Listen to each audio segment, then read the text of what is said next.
अथो ताराष्टकं स्तोत्रम् मातर्नीलसरस्वती प्रणमतां सौभाग्यं सम्प्रत्प्रदे पुत्तालीरपदस्थिते सबरिदि स्मिराननां भरूहे फूलेन्दिवर लोचनत्रयो यूते कर्तिं कपलत्पले खड्गदञ्च ददति तमेव स्वर्णं तामीश्वरीमाश्रये वाचामीश्वरी भक्तकल्पलतिके सर्वार्थसिद्धिप्रदे गद्य प्राकृत पद्मजात रचना सर्वज्ञ सिद्धिप्रदे नीलेन्दीवरो लोचनत्रय यूते कारुण्यवरं निधे सौभाग्यामृतवर्षणे कृपया सिञ्च तामस्मादृशं हर्वे गर्भसमूह परितोतनो सर्वोदिवेशज्जले व्याघ्रतको परिवित सुन्दर कोटिव्याधृत घण्टाङ्किते साद्यकृत गलदद्रज परिमिल्लोन्मुण्डोदयी मूर्धजाः ग्रन्थि श्रेणी निमुण्डदाम ललिते भीमे भयङ्नाशाय मायानङ्गो विकारो रूपललना बिन्धोर्धो चन्द्र आतिके हुं फाट् कारमयी तमेव शरणं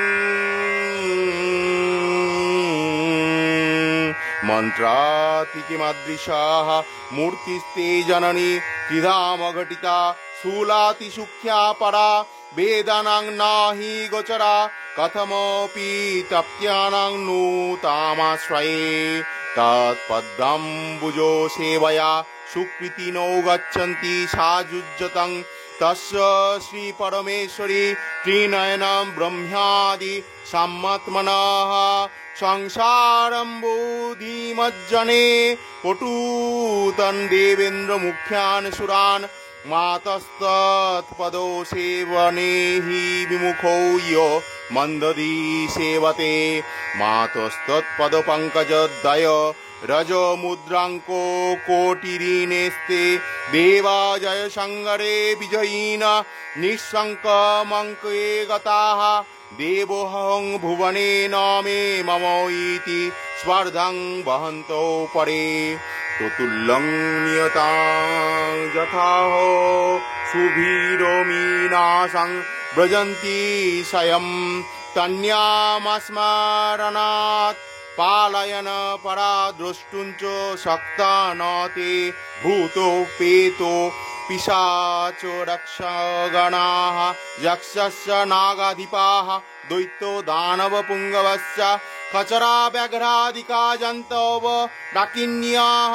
कूपितान्तकश्च मनुजं मातः स्वनं भूतले लक्ष्मीः सिद्धगणांश्च पारूकमुखा सिद्धस्तथा वैरिणां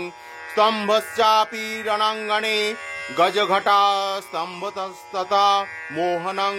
मातस्तत्पदसेवया खलु नृणां सिद्धन्ति ते ते गुणाः कान्ति कान्तो मनो भवस्य भवति शूद्रोऽपि वाचस्पतिः ताराष्टकमिदं पुण्यं भक्तिमान् यः पठेन्नर प्रातर्मध्याह्नकाले च सायन्ने नियतः शुचिः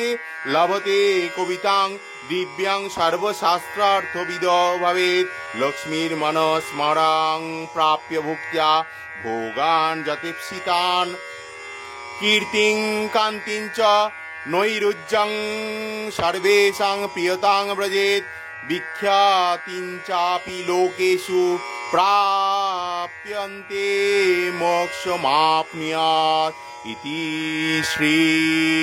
नीलतन्त्रे ताराष्टकं स्तोत्रं सम्पूर्णम्।